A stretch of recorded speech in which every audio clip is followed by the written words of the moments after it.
नमस्कार, मैं हूं अमित कर्ण और आप देख रहे हैं दैनिक भास्कर। आज हमारे साथ इस साल की मोस्ट अवेटेड फिल्म के गर्ता और धरता कबीर खान और रणवीर सिंह हमारे साथ हैं। आप दोनों का बहुत बहुत स्वागत है दैनिक भास्कर में। शुक्रिया।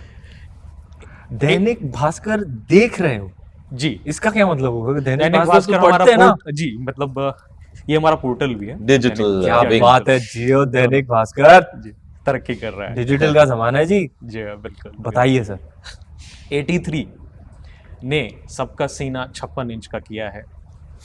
ये इतनी अच्छी बनी है फिल्म। तो इसे बनाने के पीछे मतलब जब इतने सारा मतलब ढेर सारा मटेरियल था, सबसे चैलेंजिंग और सबसे स्मूथ पार्ट क्या रहा? सबसे चैलेंजिंग और सबसे स्मूथ पार्ट, देखिए सबसे चैलेंजिंग पार्ट तो एक्चुअली चैलेंजिंग पार्ट्स बहुत थे। एक होता है इसका जो फिजिकल एक आपको रिक्रिएशन करना पड़ता है, वो चैलेंजिंग होता है। कैसे ऐसे 14 एक्टर्स को आप सेलेक्ट करें जो आइकॉनिक प्लेयर्स को रिक्रिएट कर सकते हैं स्क्रीन पे, उनका बॉलिंग एक्शन, उनका बैटिंग स्टांस, उनका बोलने का स्टाइल, वो सब एक वो होता है। और उसके अलावा फिर जो पूरे रिक्रिएट करने मैचेस, और एक होता है कि वो इमोशन कैसे आप रिकैप्चर करें। सबसे चैलेंजिंग असल में वो है कि वो इमोशन जो हमारे मुल्क ने 25 जून 1983 में एक एहसास किया था, उसकी थोड़ी सी भी झलक हम वापस ला सकते हैं थिएटर्स में। क्या हम थिएटर्स में लोगों को खड़ा करके मतलब लोगों को फिर से उस तरीके से एक्साइट कर सकते हैं, रुला सकते हैं? तो वो बड़ा चैलेंज है। कैसे कर लिया सर आपने? जादू ही है। ओके, वो वाकई ये मतलब यूफोरिया को हिंदी में क्या बोलते हैं मुझे नहीं पता। एकदम जुनून हाँ। नहीं, हाँ वही परम जुनून, वही जज्बा सिनेमा हॉल में एक बार फिर लोग रो रहे हैं, हंस रहे हैं, हंस हंस के रो रहे हैं, रो रो के हंस रहे हैं, उठ के बजा रहे हैं तालियां, सीटियां। मतलब ये स्टेडियम में तब्दील हुआ है। बिल्कुल, स्टेडियम में तब्दील बिल्कुल। हुआ है कि थिएटर हम लोगों ने स्टेडियम कल- बन गया। और यही तो चाहते थे आपने कि देखी इस- किसी तरह सर वो अचीव कर पाए। और मैं मतलब पूरा देश ही सराह रहा है, मैं भी सराहता हूँ इनको कि वो बहुत मुश्किल काम है भैया। इतना बता दूं, ऐसी फिल्म बनाना बहुत बहुत मुश्किल है, बहुत विशाल कहानी है। सही है। चाहे क्रिकेट हो, चाहे सीन्स हो, स्क्रीन प्ले हो, एग्जीक्यूशन, शॉट टेकिंग, बहुत बहुत काम जाता है ये ऐसे बनाने में। और हो सकता है इतनी मेहनत के बाद भी नहीं ठीक से बनी, ये तो ऊपर वाला मेहरबान है। मुझे लगता है कि आप कहते हैं ना सर, ब्लेसिंग्स हैं 83 और Blessing। 83 वालों की, उस टाइम की ब्लेसिंग्स अब हमारी फिल्म में रंग ला रही है, बिल्कुल। क्योंकि ये Right। कुछ अलग किस्म का जादू है। जादू। ये वाकई। मैंने एक्सपीरियंस नहीं किया है मेरे 10 सालों में, और बहुत गर्व महसूस कर रहे हैं। और जब आपने सबसे पहले मतलब एज अ कपिल सर खुद को देखा आईने में, ठीक है, तो उस वक्त क्या एहसास थे आपके? यार आसानी से मिला नहीं, आया नहीं। फ्रैंकली आपको बताऊं तो कुछ 60 या 70 घंटे टोटल कबीर सर और मैं विक्रम गायकवाड़ साहब के साथ मेकअप पर काम कर रहे थे।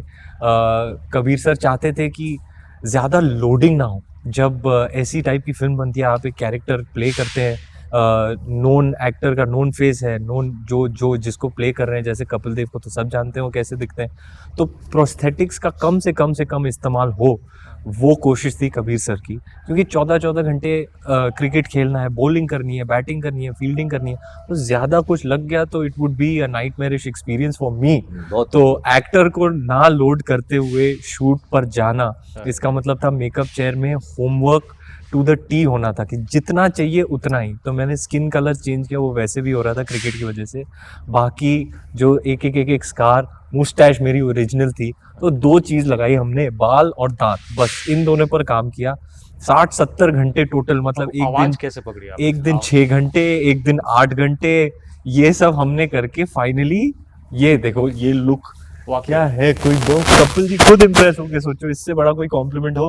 नहीं, और सबने कहा भी, रिव्यूअर्स ने भी, कि हमने मतलब रणवीर को नहीं देखा फिल्म में, कपिल को देख रहे थे, कपिल सर को देख रहे थे। तो आवाज वाला पोर्शन जी। तो वो आवाज हूबहू कैसे लाया? वो एक्चुअली कबीर सर और मैं होमवर्क करने गए थे दिल्ली, उनके पास रहे हम 2 हफ्तों के लिए।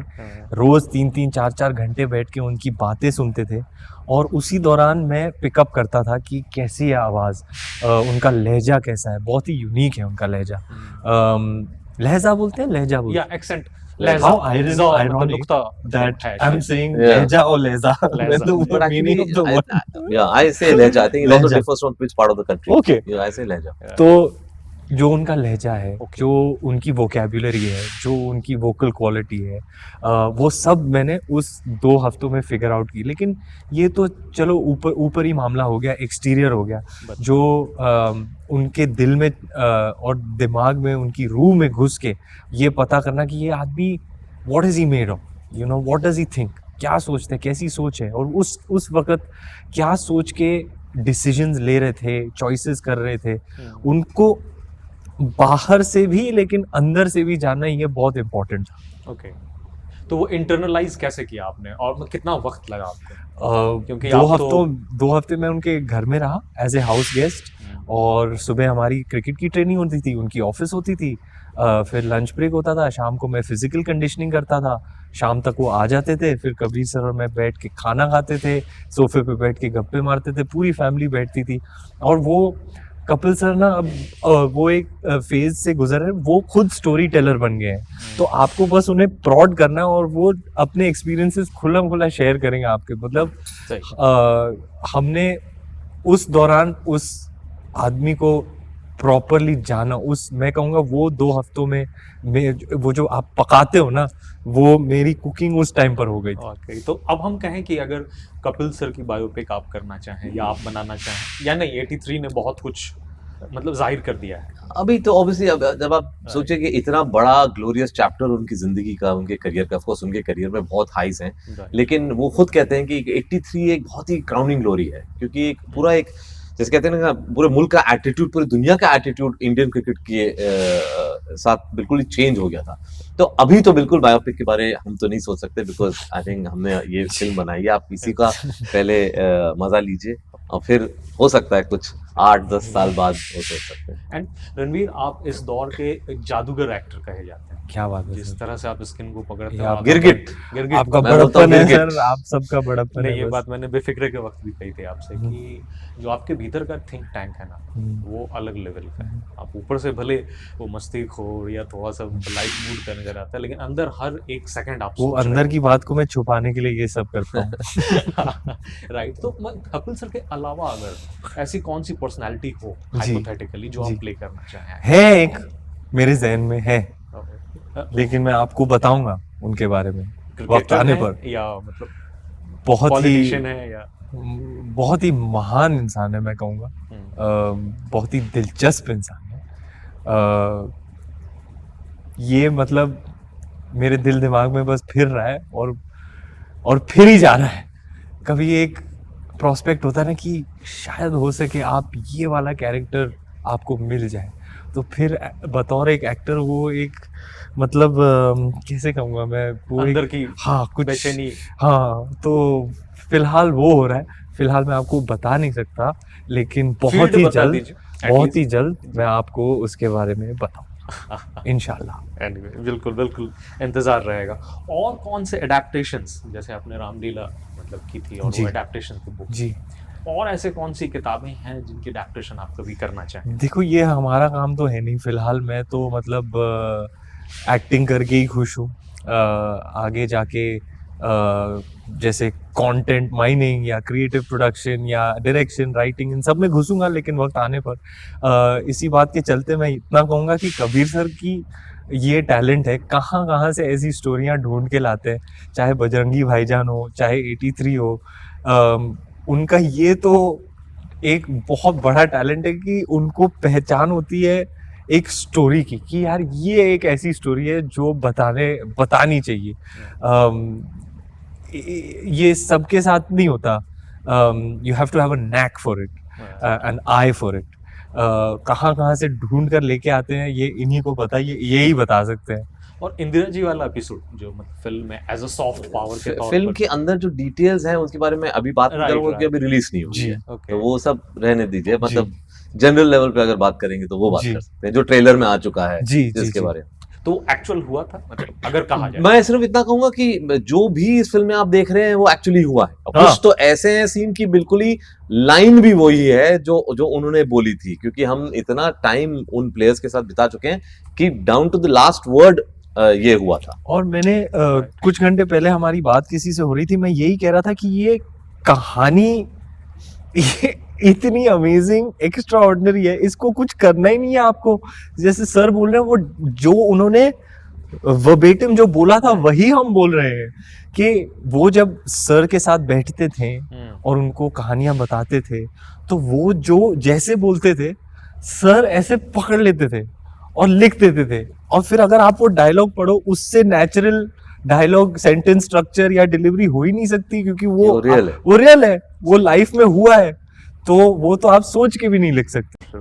कि 83 तो एक मतलब ग्लोरियस विन थी, इधर भी मतलब ये जो डेकेड रहा पिछले 20 सालों में और इंडियन क्रिकेट काफ़ी मतलब ऊंचाइयों पर गया, तो क्या वो कहानी भी इतनी मतलब ज़्यादा एक्साइट करेगी ऑडियंस को, या चूंकि ये जनरेशन जानती है इस क्रिकेट के बारे में? कौन सी वाली जो अब मत पिछले 20 सालों में जो एक मतलब उभार रहा इंडियन क्रिकेट टीम की। जी नहीं देखिए, ऑब्वियसली हाँ बिल्कुल, मतलब अभी की जो भी टीम है वो तो it's considered one of the best teams we ever had, लेकिन एज अ स्टोरी टेलर ना मैं ये कहूंगा कि हमें हमेशा अंडरडॉग स्टोरी की तरफ एक हमारा झुकाव रहता है, क्योंकि कहानी मुझे लगता है कि अंडरडॉग्स की इंटरेस्टिंग होती है, चैंपियंस की नहीं होती। जब वो चैंपियन बन जाते हैं कहानी खत्म। जैसे आप पहले जो सब कहते हैं कि ग्रेटेस्ट फुटबॉलर एवर लिव्ड, उनकी आप अगर बायोपिक देखेंगे तो वो वहां खत्म होती है जहाँ पहली बार वो वर्ल्ड कप जीतते हैं, उसके बाद वो 2 और वर्ल्ड कप जीत चुके हैं, लेकिन कोई फायदा नहीं है ना कि एक बार आप वर्ल्ड कप जीत चुके हैं, वर्ल्ड चैंपियन है, तो फिर उसमें क्या फायदा हुआ। जैसे अभी जो वर्ल्ड कप हुआ फुटबॉल का, उसमें फ्रांस जीत गई थी, कहानी नहीं है, क्रोएशिया जीती तो कहानी थी। तो इसलिए हाँ, मतलब हमें सेलिब्रेट करना चाहिए जो प्रोग्रेस हुआ है, और मुझे लगता है कि 83 इज द स्टार्टिंग पॉइंट, लेकिन आई थिंक चैंपियंस को जीतते हुए दिखाने में कहानी नहीं बनती है। इमीडिएट अगली कौन सी फिल्म कर रहे हैं? दैट्स या नहीं, वो तो मतलब मैं तो अभी सोच ही रहा हूँ, सर हॉलिडे ले लो सर आप। हाँ, क्यों नहीं, तो थोड़ा सा आप लिख लो, थोड़ा शांत हो जाओ। क्या तो दौर रहा है आपके लिए, पागल बनती है।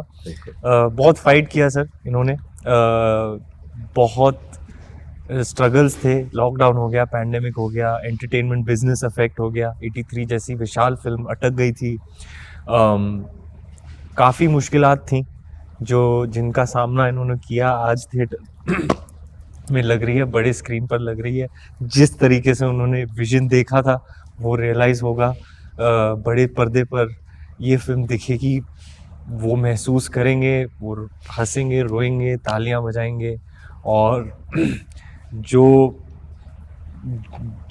जैसे कपिल सर और कपिल्स डेविल्स लड़े थे, वैसे कबीर सर और उनके सारे डेविल्स लड़े हैं, और आज वो खुशी ऑडियंसेस तक पहुंचा रहे हैं। तो मुझे लगता है ये बहुत बहुत खूबसूरत क्षण है हम सब के लिए। आप दोनों का बहुत बहुत शुक्रिया, और बेस्ट ऑफ लक है इस फिल्म के लिए, अपकमिंग फिल्म्स के लिए।